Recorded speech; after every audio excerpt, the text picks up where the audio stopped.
Everyone has a nervous system, and our nervous system can become dysregulated.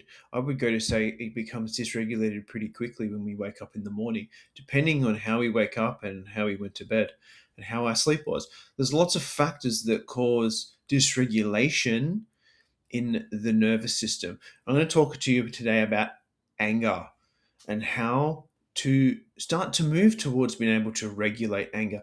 Now, most places will just say, breathe, sit, meditate. And sure, that is the great first step. And that's where I began. But I noticed time and time again, I would continue to still get angry at my kids and at my wife, or I would suppress the anger and I would shove it down. That was the big one for me. I would shove it down and not express the anger in healthy ways, or I would go and do quite self-destructive, go and get into self-destructive habits. Now, what changed for me, what really changed my relationship with anger was being curious with it. Someone asked me the question of what is your anger protecting? Because often anger is a protective energy. There's nothing wrong with anger. Anger just needs to be channeled in the right direction. So when anger comes up, ultimately it is protecting some part. It is a protector. And this is where what we need to realize is often anger is the first gate. Don't come near me, or you will collapse and shut down and fawn, and you'll just do what the other person is asking of you, and you'll people please, and you'll suppress that anger, and then it will come out through other ways, self-destructive habits, or you'll turn that anger upon yourself and you'll start to hurt your internal world. Some people, it's the opposite: is the anger gets used outside of themselves. They hurt their kids, they hurt their family, they hurt their wife, they hurt their friends. But the reality is, the anger is protecting these parts, is protecting what doesn't want to be felt and known. So, what's supported me is facing the underlying pain tension. So, often for me, what was actually underneath the anger was despair, sadness, and grief. And when I got used to feeling that, then it started to change. The anger started to be different. I was able to see the anger and go, okay, what's actually happening right now? Not be identified just with anger or that as the default reactive way of things. Or if that was to occur, I was to react out of anger, at least I knew I could check in and go, what am I protecting? What inside right now do I not want to feel? And this is what changed me the most, was actually this reframe of there's nothing wrong with anger. And often we'll go into a shame spiral after we have an angry outburst because we realize it's hurt the people that we love most. And then we paint anger as bad and wrong and something to get rid of. Anger is a healthy energy. It's quite high up on the vibrational scale. It's a really important quality to have, because if your child was something was to happen with your child outside of you, like a threat, that anger to go and protect, and then you provide that energy for them to protect your child, because it's an anger, it's a force, it's a fiery. Think about people who are angry people; they get called fiery. So it's about controlling your internal fire, and how can you do that more effectively. Now, another aspect of dysregulation is the suffering aspect component. I'm not going to go into this too much, it's probably for another video, but suffering is a choice, and we tend to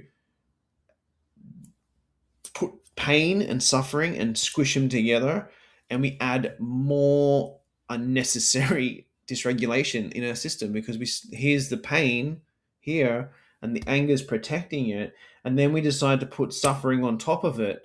The story about how you're a piece of shit because you're angry, and that you're failing your family, and that you yet again you've spiraled out of control and you've blown up, or you've gone on a fucking drinking rampage, or you've gone and just whatever you're doing, destructive habits, reactive destructive habits, and the cycle continues.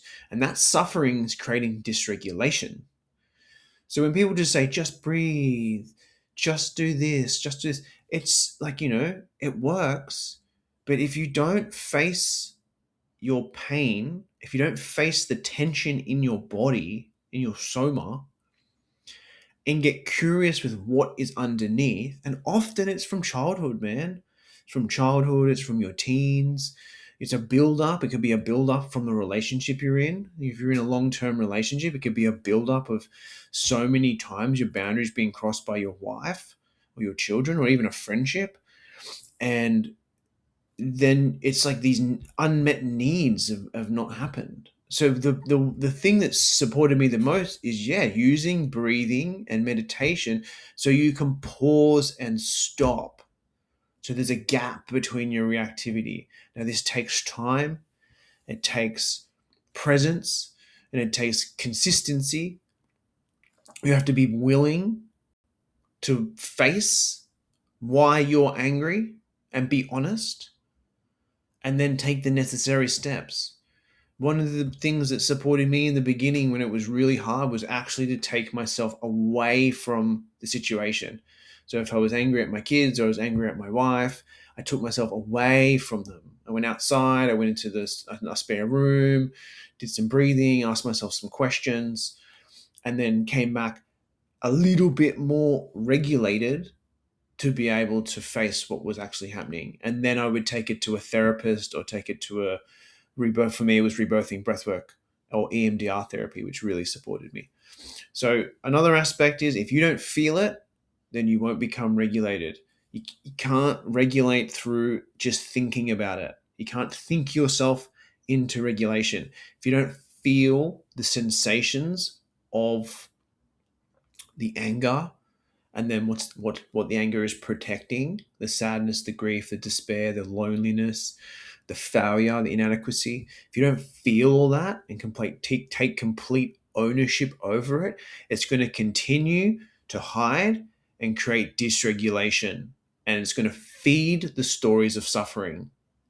So just remember, breathing and meditation is all really good, but if you don't have an intention to what you're feeling, it won't generally move, and then you cannot come back to stable regulation. It's about increasing your bandwidth, range, and capacity so that you can then have a deeper regulation. Not to say you won't get dysregulated again, but you have a higher capacity and bandwidth to be able to hold more, so that when you do have anger, you can actually respond, not react, and you can see it rising up before you knee jerk or you. So this is what's helped me specifically around anger. As a man, I was a man that suppressed my anger until I met my wife, who was very expressive, and she blows up with her anger. She helped me get in contact with, oh, wait, anger's normal, it's safe. Then I started to explore anger from an expressive point. It went the other side, and it was unconsciously expressing it, like blah blah, blowing up. And then that gave me a taste of, okay, I've gone too far. Now what's the middle? Because I think there's a healthy way of expressing anger, of setting a boundary. Having, you notice, a boundary never gets received if there's not a little bit of fire. It'll just get pushed or collapsed. So I hope this video has helped you with your journey of facing anger and supporting you in regulating.